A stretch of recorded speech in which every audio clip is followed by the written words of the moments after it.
Hi guys, what's up? And welcome back to my channel Tactics 24/7. My name is Oscar Alva and today we will analyze a Champions League match played between Atletico Madrid and Chelsea at the Puskas Arena due to travel restrictions. So here's the team lineup for you. Atletico Madrid started in a 4-4-2 formation with Oblak in goal, Llorente, Savage, Felipe and Hermoso in defense.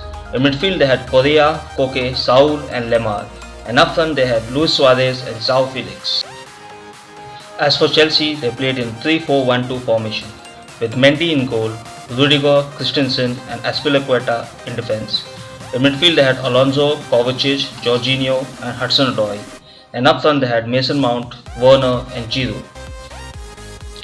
As for the match stats, Chelsea had 64% of the possession compared to 36% by Atletico Madrid, and they had 11 shots on target compared to 6 of Atletico.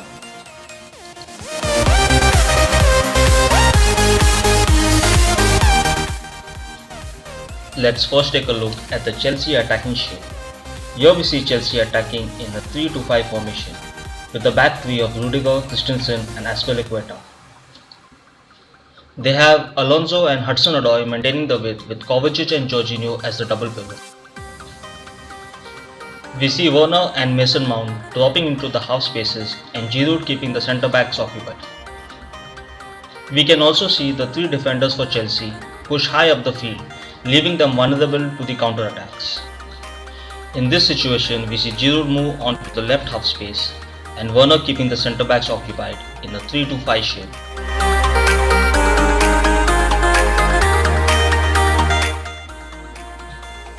We have seen Atletico defend in a 4-4-2 shape many times, but this is the first time they have defended in a 6-3-1 shape. The problem as I see with this shape is that they are defending in a very low block and committing too many players behind. With the quality of players they have, and this being their home match, they did not really need to commit 6 players in defense. Another issue is that even if they have an attacking opportunity, they are just too behind to be able to spring a counter-attack of any significance.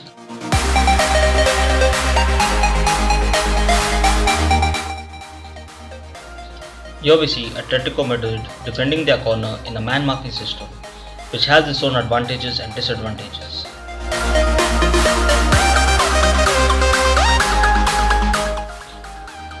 This is a situation of a rare high press by Atletico Madrid with Suarez leading the press.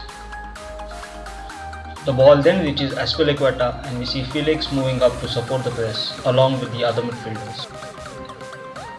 The ball reaches Jorginho, who tries to pass the ball to Mount, but it is intercepted by Hermoso, who comes right up from defense to press Mason Mount.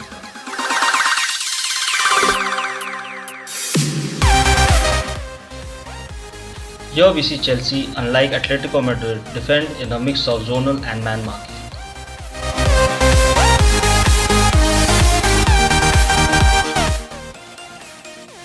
Atletico Madrid defended in a mid-block at times, which was the same shape as the low block, which once again shows that Atletico Madrid paid too much respect to Chelsea.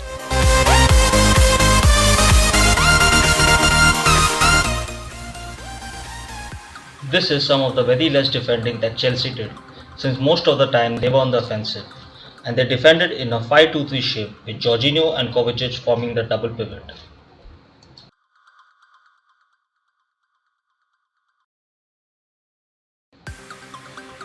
The only goal for Chelsea starts with Giroud winning the header in midfield and heading the ball to Azpilicueta on the wing. Azpilicueta dribbles the ball ahead and passes it to the overlapping Alonso, who hits a quick cross into the box. The ball reaches Hermoso, who tries to hit the ball away, but unfortunately he passes it to Giroud. Giroud then takes an amazing overhead kick and leaves the keeper with no chance to save the goal. Here's another view of the diving Oblak, unable to make the save. To conclude the match, Chelsea with all their attacking players created very few half chances, and their goal came from an unlikely source in Giroud. Atletico Madrid on the other hand defended too deep, and after going a goal down they decided to send more players into attack, which was too late for them. Thank you for watching this video.